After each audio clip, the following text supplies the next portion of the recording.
আজ আমি একাদশ শ্রেণীর ছাত্রছাত্রীদের জন্য বাংলা বিষয়ের ঈশ্বরচন্দ্র বিদ্যাসাগর কবিতার এমসিকিউ এর কোশ্চেন অ্যান্সার নিয়ে এসেছি। তাহলে চলো কোশ্চেন অ্যান্সারগুলো আলোচনা করি। ঈশ্বরচন্দ্র বিদ্যাসাগর কবিতাটির রচয়িতাকে মাইকেল মধুসূদন দত্ত। ঈশ্বরচন্দ্র বিদ্যাসাগর কবিতাটির উৎস হল চতুর্দশপদী কবিতাবলী। ঈশ্বরচন্দ্র বিদ্যাসাগর কবিতাটি কী জাতীয় কবিতা? সনেট। সনেট প্রকৃতপক্ষে এক প্রকার গীতি কবিতা।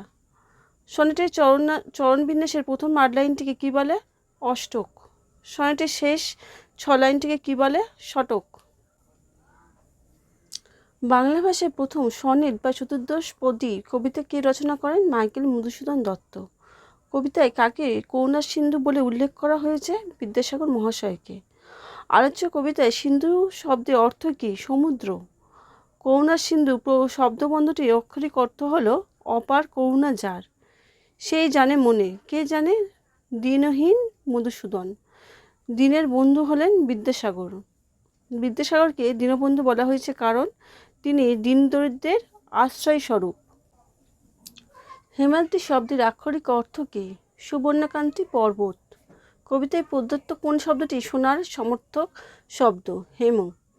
কবিতায় পর্বতের প্রতিশব্দ হল অদ্রি। হেমকান্তি কার? হেমাদ্রির। হেমকান্তি শব্দের অর্থ কী? স্বর্ণকান্তি যুগ। হেমাদ্রির হেমকান্তি অম্লান হয় কিসের দ্বারা? সূর্য কিরণের দ্বারা। কবিতায় হেমাদ্রির হেমকান্তির সঙ্গে কার তুলনা করা হয়েছে? বিদ্যাসাগরের জ্ঞান ও হৃদয়ের দ্যুতিকে। অম্লান শব্দের অর্থ কী? অমিলন, অমলিন। কিরণ শব্দটির অর্থ হল আলোক রশ্মি। মহাপর্বতে সুবর্ণ চরণে আশ্রয় পাওয়া যায় ভাগ্য বলে। কে ভাগ্যবান বলে কবির মনে হয়েছে? যে মহাপর্বতে সুবর্ণ চরণে আশ্রয় পায়। কে সে মহাপর্বতে? মহাপর্বত স্বরূপ কে? বিদ্যাসাগর। সেই জানে। কি জানে? সুমহান হিমালয়ের কত গুণ।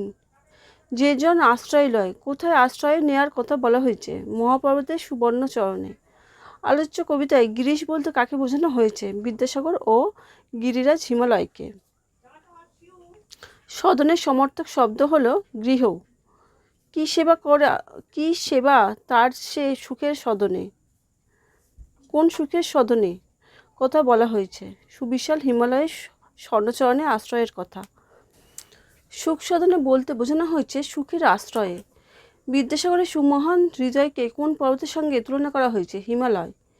কি সেবা তার সে সুখ সদনে? অন্তর্নিহিত অর্থে কার সুখ সদনের সেবার কথা বলা হয়েছে?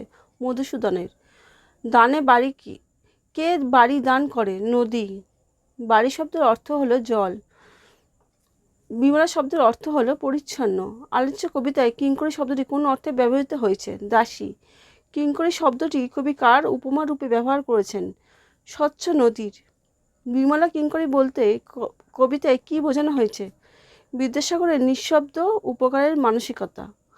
যোগায় অমৃত ফল। কে যোগায়? সুদীর্ঘ গাছেরা। দাসরূপে ধরি। আলোচ্য কবিতায় কারা দাসরূপে ধরেছে? তরুদল। কবিতায় অমৃত ফল বলতে কি বোঝানো হয়েছে? বিদ্যাসাগরের অকৃপণ দান। তরুদল কিভাবে অমৃত ফল যোগায়? পরম আদরে। আলোচ্য কবিতায় পরিমল শব্দটি কোন অর্থে প্রযুক্ত হয়েছে? সুগন্ধ অর্থে। কারা পরিমলে দশদিশ ভরিয়ে তোলে? ফুল কুল। দশদিশ ভরে, এখানে দিশ কথা শব্দের অর্থ কী? দিক। কবিতায় বনেশ্বরী বলতে বোঝানো হয়েছে বনস্পতি ও ঈশ্বরচন্দ্র বিদ্যাসাগরকে। দিবসে শীতল শাসি ছায়া দান করে কে? বনেশ্বরী। নিশা শব্দের কোন বিপরীতার্থক শব্দটি পাঠ্যে ব্যবহৃত হয়েছে? দিবস। বনেশ্বরী রাত্রিতে কি দান করে? সুশান্ত নিদ্রা। কবিতায় শীতল শাসি শব্দের অর্থ শীতল বাতাস। বনেশ্বরী ন্যায় কবিকে তার দুর্দিনে আশ্রয় দিয়েছেন ঈশ্বরচন্দ্র বিদ্যাসাগর। তাহলে ভিডিওটি এই পর্যন্তই রইল। এছাড়াও তোমাদের যদি আরও কোনো কোশ্চেন জানার থাকে আমাকে নিচে কমেন্ট করো।